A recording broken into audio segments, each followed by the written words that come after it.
Oke, Assalamualaikum warahmatullahi wabarakatuh.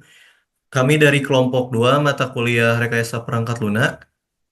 Di sini dalam rangka untuk memenuhi tugas mini project, di sini kami akan menjelaskan mengenai perancangan habit tracker atau aplikasi pen-tracking kebiasaan. Yang mana di kelompok 2 ini sendiri terdiri dari saya sendiri yaitu Miftahuddin, lalu ada teman saya Muhammad Haidar Zaki, ada Muhammad Fajar Syuhada, dan ada beberapa teman-teman yang tidak ber, tidak berkenan hadir, di antaranya ada Muhammad Rafli, ada Regen Dwi Anugrah dan Dorci Ambrau. Em, Guna mempersingkat waktu, kita langsung saja ke presentasinya.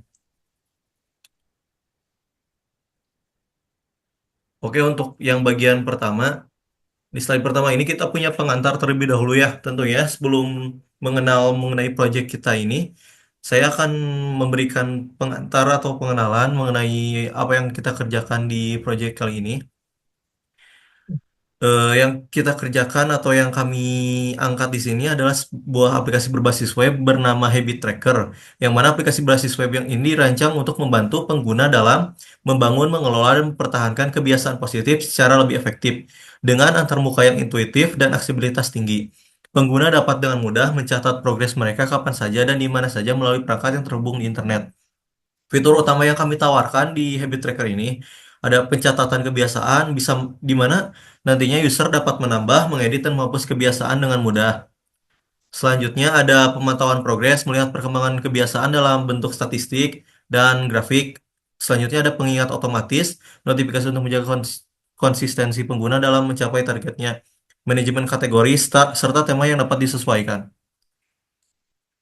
Oke, selanjutnya kita punya latar belakang. Tentunya audiens semua juga bertanya-tanya atau setidaknya memiliki pertanyaan di mana seperti kenapa kami kelompok 2 ini mengambil proyek berupa aplikasi pencatatan kebiasaan, yang mana ada beberapa poin yang menjadi alasan di mana kami mengambil proyek ini. Pertama adalah pentingnya kebiasaan positif, yang mana banyak orang kesulitan membangun kebiasaan baik karena kurangnya pemantauan dan motivasi.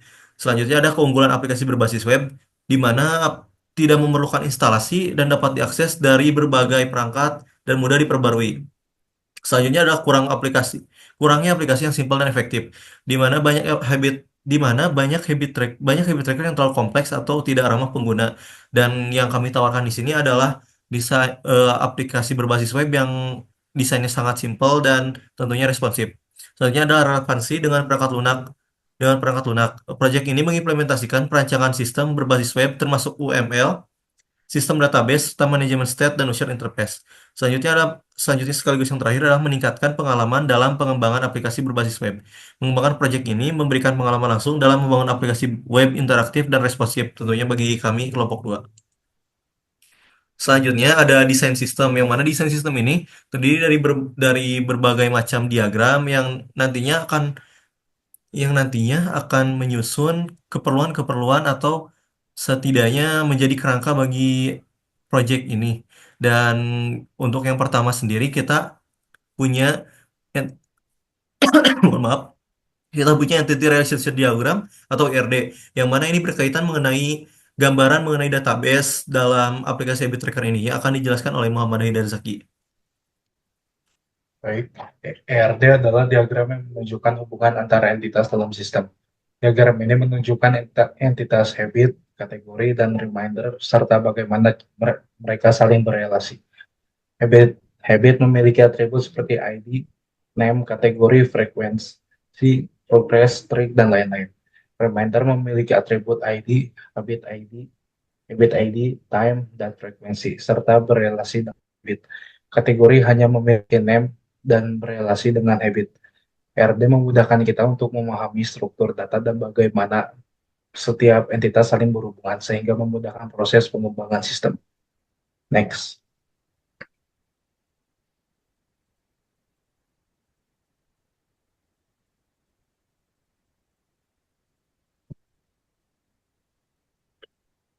Selanjutnya ada use case diagram. Diagram ini menggambarkan interaksi antara pengguna atau user dengan fitur-fitur utama dalam aplikasi Habit Tracker. Habit Management. Yang pertama ada Habit Management. Pengguna dapat menandai kebiasaan sebagai selesai menghapus, mengedit, dan menambahkan kebiasaan baru. Selanjutnya ada reminder management. Pengguna dapat mengatur pengingat untuk kebiasaan yang telah dibuat. Ketiga ada analitik. Pengguna dapat melihat analisis dan statistik pengembangan kebiasaan mereka. Yang keempat, kategori manajemen. Pengguna dapat mengelola kategori untuk mengorganisir kebiasaan mereka. Yang terakhir, setting. Pengguna dapat mengganti tema aplikasi sesuai preferensi. Diagram ini menunjukkan bagaimana setiap fitur dalam aplikasi membantu pengguna dalam membangun dan mengelola kebiasaan secara efektif. Oke, terima kasih kepada Muhammad Haidar Zaki atas penjelasannya mengenai IRD dan use case diagram. Selanjutnya, masih bagian dari UML, ada sequence diagram yang akan dijelaskan oleh Muhammad Fajar Syuhada. Baik, diagram ini menunjukkan alur proses ketika pengguna menambahkan kebiasaan baru ke dalam aplikasi Habit Tracker. Yang pertama, ada user mengisi dan mengirimkan formulir kebiasaan melalui habit form. Yang kedua, habit form mengirim permintaan untuk menambahkan kebiasaan ke habit list. Yang ketiga, habit list menyimpan kebiasaan tersebut di local storage. Dan yang keempat, setelah kebiasaan berhasil disimpan, local storage mengirimkan konfirmasi bahwa penyimpanan berhasil.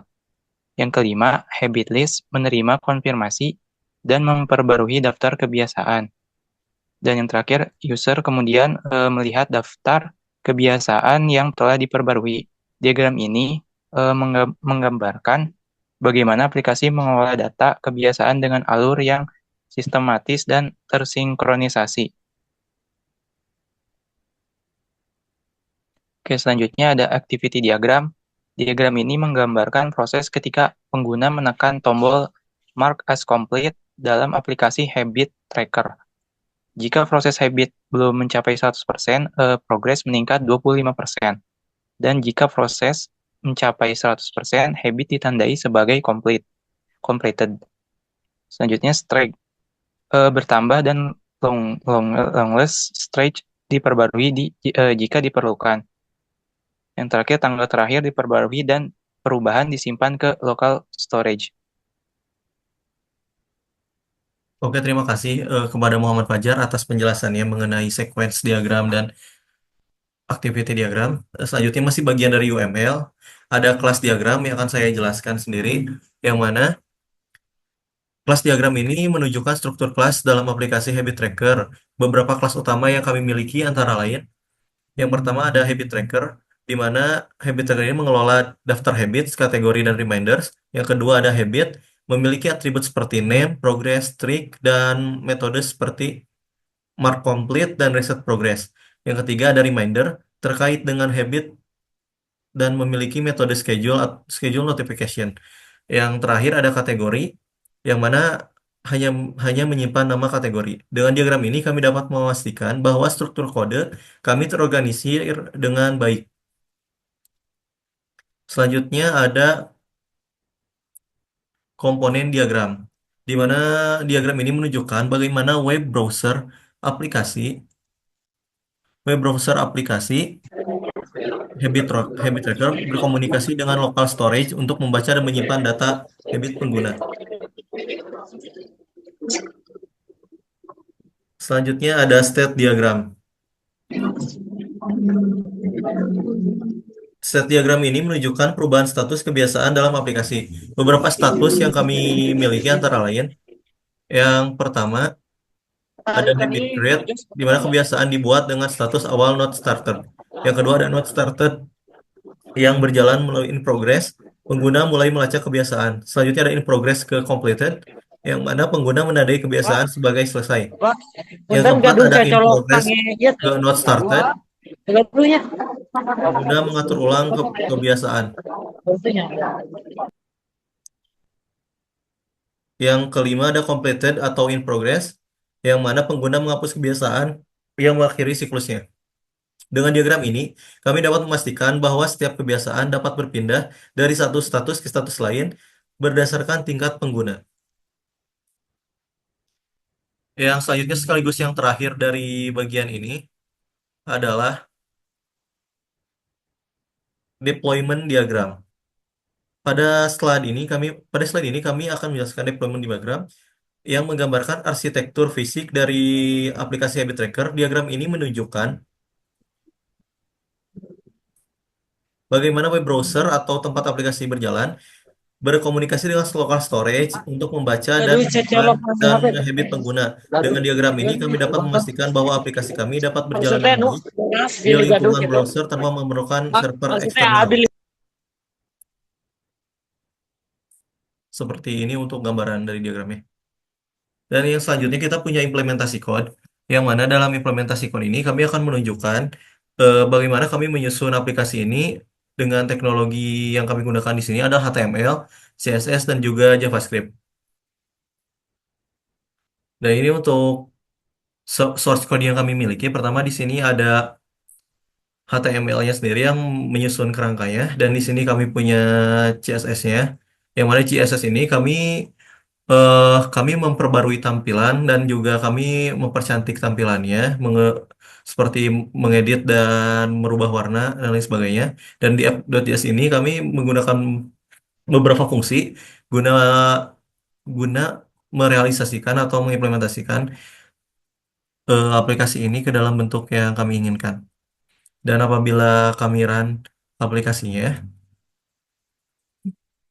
maka akan menunjukkan tampilan seperti ini.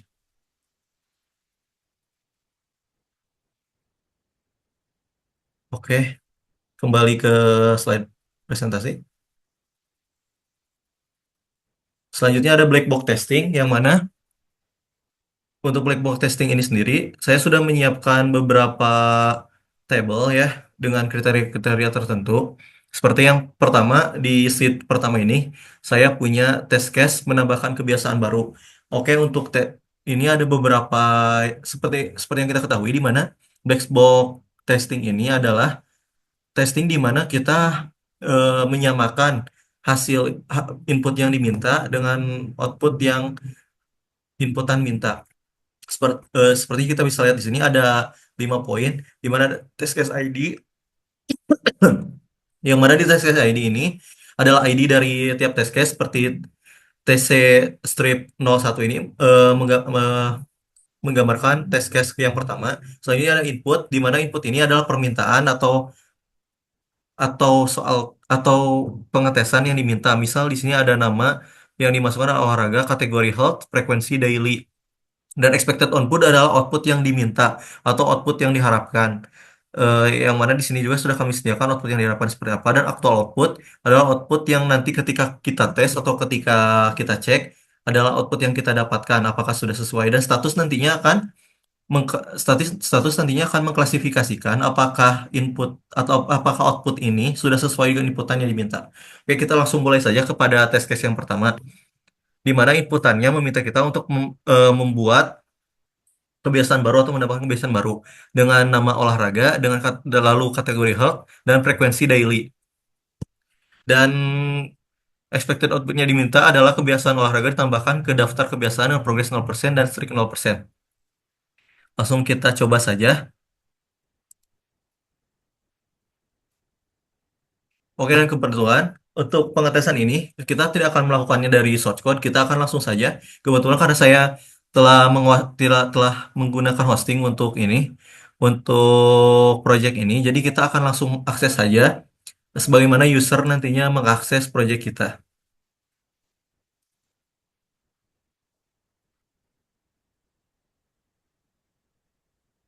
Oke, kita sudah masuk ke habit tracker melalui tampilan user atau point of view dari user, di mana kita tadi diminta untuk menambahkan kebiasaan baru. Kita akan tambahkan olahraga di sini.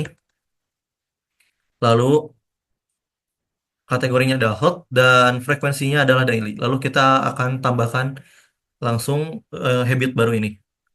Oke, seperti input yang diminta tadi, seperti expected output tadi, di mana dia dia meminta agar ditambahkan kebiasaan baru dengan kategori health, dengan kebiasaan baru yang dimana di sini case-nya adalah olahraga dengan kategori health dan frekuensinya daily. Sepertinya untuk tes yang pertama ini sudah berhasil karena output yang diminta sudah sesuai. Lalu kita akan tandai aja ini sebagai berhasil. Kita akan lanjut ke test case yang kedua, masih mengenai menambahkan kebiasaan baru, di mana kita akan menambahkan nama dan kategori hold frekuensi diary, di mana tes yang kedua ini akan berkaitan dengan bagaimana kalau kita tidak mengisi eh, nama habit itu, nama habit yang nanti kita input, kita tidak isikan apapun, baik itu karakter maupun teks. Output yang diharapkan adalah pesan error, nama kebiasaan tidak boleh kosong, atau setidaknya menampilkan pop-up error.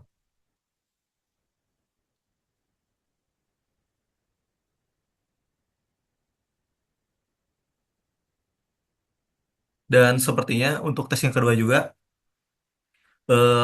expected outputnya sudah terjawab atau sesuai, di mana di sini kita tidak dapat menambahkan kebiasaan apabila di bagian enter habit name ini kita tidak mengisi apapun.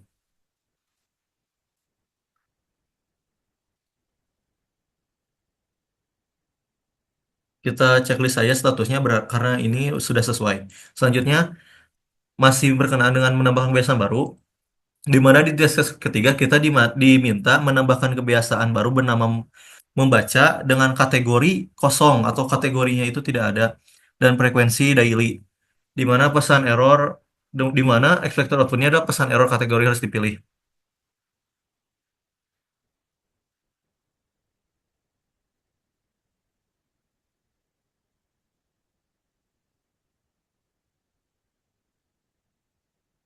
Dan untuk yang ini pun kurang lebih bakalan sama hasilnya seperti ketika kita mengusulkan add habit. Oleh karena itu, bagi saya sendiri, menurut saya untuk test case yang ketiga ini sudah berhasil.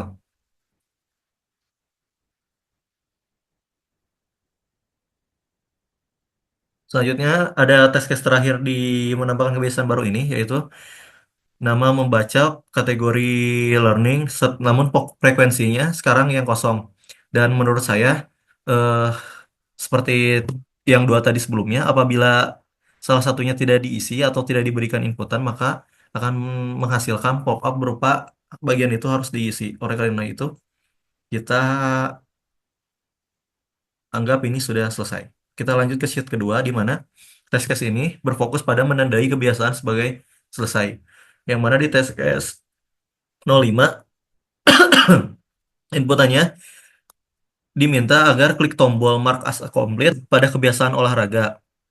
Progres kebiasaan olahraga meningkat 25% jika sebelumnya 0%.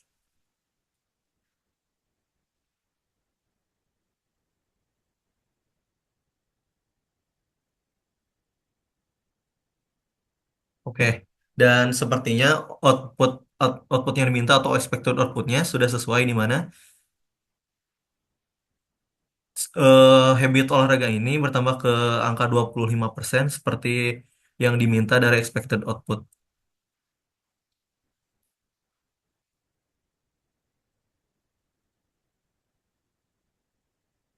Selanjutnya di tes case 06, klik tombol mark as complete pada kebiasaan yang sudah selesai. Progres tetap 100%, tidak ada perubahan. Yang diminta di sini adalah bagaimana ketika kita tetap menekan tombol mark as complete pada kebiasaan yang sudah 100% atau sudah full ininya, barnya. Maka kita akan kita coba aja. Misal di sini saya buat penuh terlebih dahulu habit olahraga yang tadi, dan kita coba tekan mark as complete. Maka dia tidak akan bertambah sama sekali. Artinya expected output yang diminta sudah sesuai.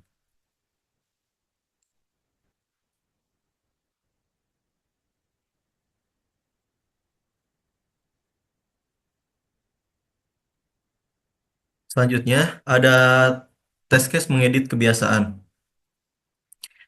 Test case mengedit kebiasaan ini akan berfokus pada segala sesuatu yang berhubungan dengan mengedit habit yang ada atau yang sudah kita tambahkan. Di mana test case 07 ini meminta kita agar mengedit nama kebiasaan olahraga menjadi jogging. Dan expected outputnya adalah nama nama tersebut nantinya berubah menjadi jogging.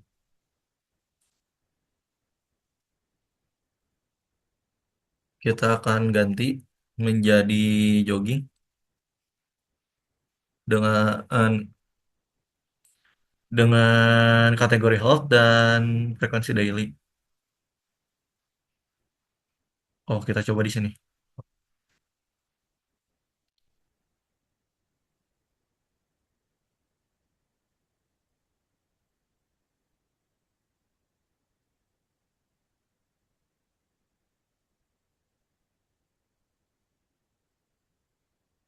Oke, sepertinya ada error untuk bagian ini, eh, dan tentunya nanti akan kami fix it lagi. Otomatis untuk black box testing di bagian mengedit kebiasaan akan kita anggap belum selesai.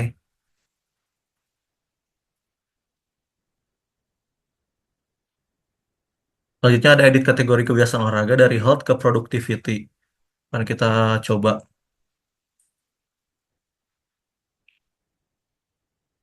Otomatis kita harus membuat kategori baru terlebih dahulu, di mana kategorinya ada productivity.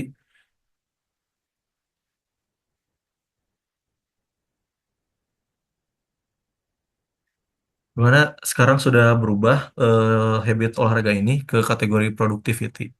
Artinya di bagian edit untuk bagian kategori ini sudah dianggap selesai.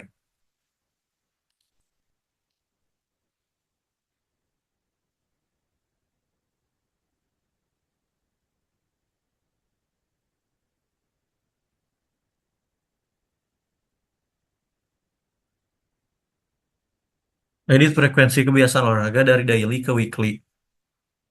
Akan kita coba.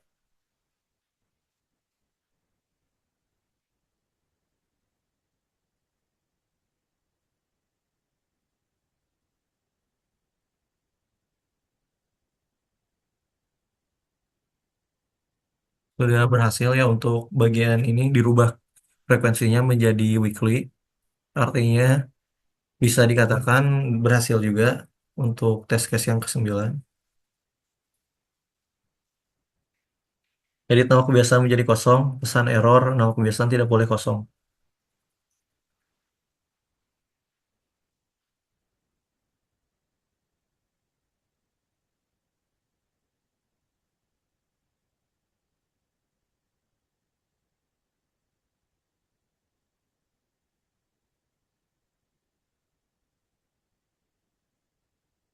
Dan expected outputnya terpenuhi di mana di sini nama kebiasaan tidak boleh kosong. Maka dari itu kita anggap selesai.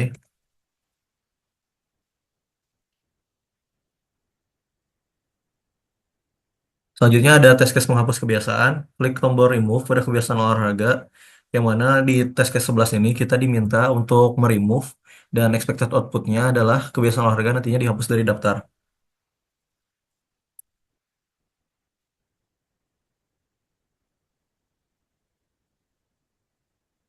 Sudah berhasil seperti yang diminta oleh expected output.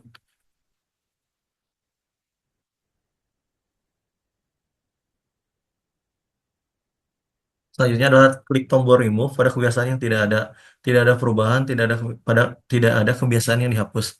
Sudah jelas ya karena apabila kita tidak memiliki itu tidak memiliki suatu habit di daftar list, artinya kita tidak bisa menghilangkan itu karena emang nantinya tidak akan tersedia juga. Oleh karena itu saya anggap sudah selesai.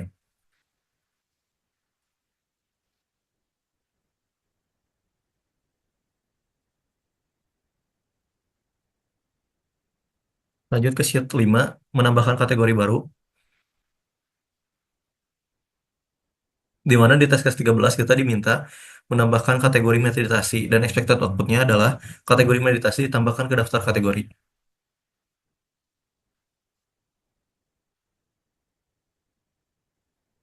Kita buat kategori, mohon maaf semuanya, kategori meditasi. Oke, dan kategori meditasi sudah ada di sini, masuk ke dalam bagian dari daftar kategori-kategori yang ada, seperti health, productivity, learning, dan sekarang yang terbaru ada meditasi.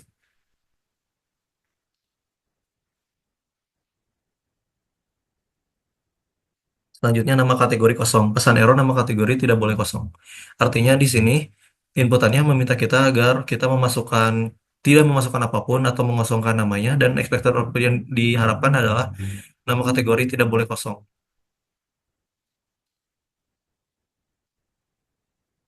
Oke, seperti yang diminta, ada pop-up di sini di mana kita diminta untuk mengisi bidang ini. Artinya kita katakan ini sebagai berhasil atau sudah sesuai dengan inputan yang diminta. Selanjutnya nama kategori hold sudah ada.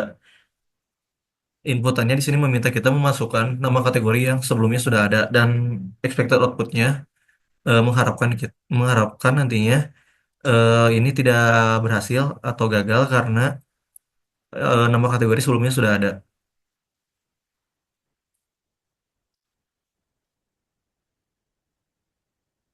Nah, dan di sini terlihat tidak ada nama kategori baru atau cloning dari kategori health sebelum yang sudah ada sebelumnya. Artinya sistem di sini berhasil mengklasifikasikan bahwa kategori health sebelumnya memang sudah ada, dan artinya test case ke-15 ini dinyatakan berhasil. Kita lanjut ke sheet ke-6, di mana di sini ada test case 16, di mana inputannya meminta kita untuk mengklik tombol delete pada kategori hold, dan expected outputnya mengharapkan agar nantinya kategori hold dihapus dari daftar.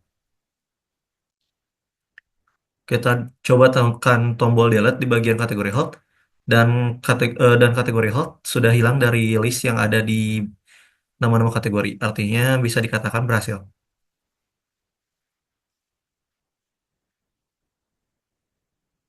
Selanjutnya, ada tes case 13, klik tombol delete pada kategori yang tidak ada. Sudah jelas ya, apabila kategorinya tidak ada di sini, artinya kita tidak bisa menekan tombol delete karena dia sendiri tidak termasuk di dalam list yang ada sebagai kategori. Oleh karena itu, kita nyatakan ini berhasil.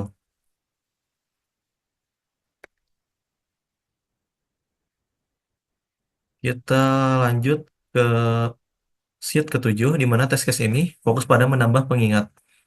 TX 18, kebiasaan olahraga waktu 07.00 frekuensi daily, di mana kita diminta untuk memasukkan kebiasaan olahraga dengan waktu jam 7 frekuensi daily, dengan expected outputnya nantinya akan muncul pengingat sesuai dengan inputan yang kita masukkan.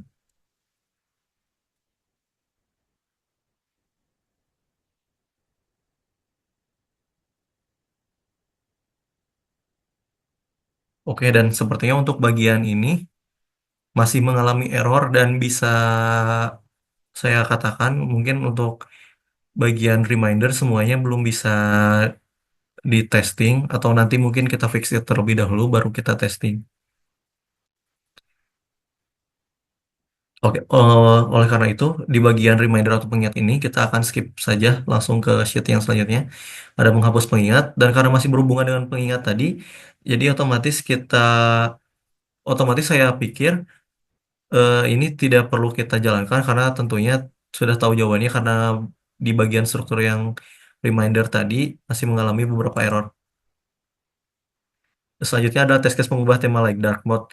Kita akan coba mengubah tema di sini dari light mode ke dark mode, dan hasilnya berhasil. Artinya untuk test case ini dinyatakan berhasil.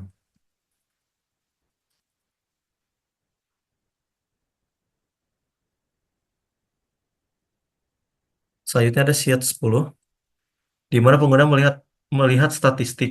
Oke, kita akan cek statistik yang ada di bagian paling bawah, di mana di sini ada analytic dashboard, ada health habit complete, di mana ini menjelaskan habit kategori health yang sudah komplit, atau productivity habit yang sudah komplit, atau learning habit yang sudah komplit.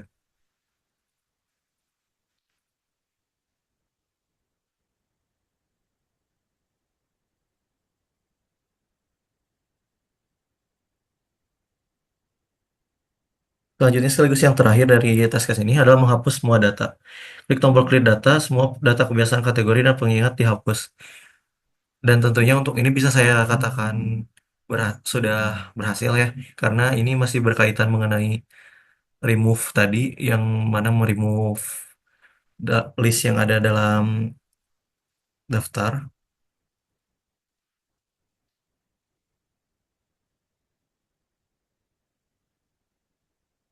Oke, dan itu mungkin untuk test case dari aplikasi Habit Tracker ini. Mohon maaf, mohon maaf apabila ada beberapa testing yang kami skip atau mungkin belum menghasilkan expected output yang diminta, karena aplikasi ini tentunya masih dalam perkembangan dan kami juga masih belajar untuk terus mengembangkan aplikasi ini. Kita lanjut saja ke slide selanjutnya, di mana saya juga menyediakan eh, akses Project Habit Tracker ini dengan audiens dapat mengklik link URL yang ada di bawah ini. Oke, dan sudah sampailah kita ke penghujung presentasi. Mohon maaf apabila ada kesalahan dalam penyampaian dan mungkin masih banyak kekurangan dalam segi proyek ini. Saya Miftahudin, pamit undur diri. Saya ucapkan terima kasih atas segala perhatiannya. Wassalamualaikum warahmatullahi wabarakatuh.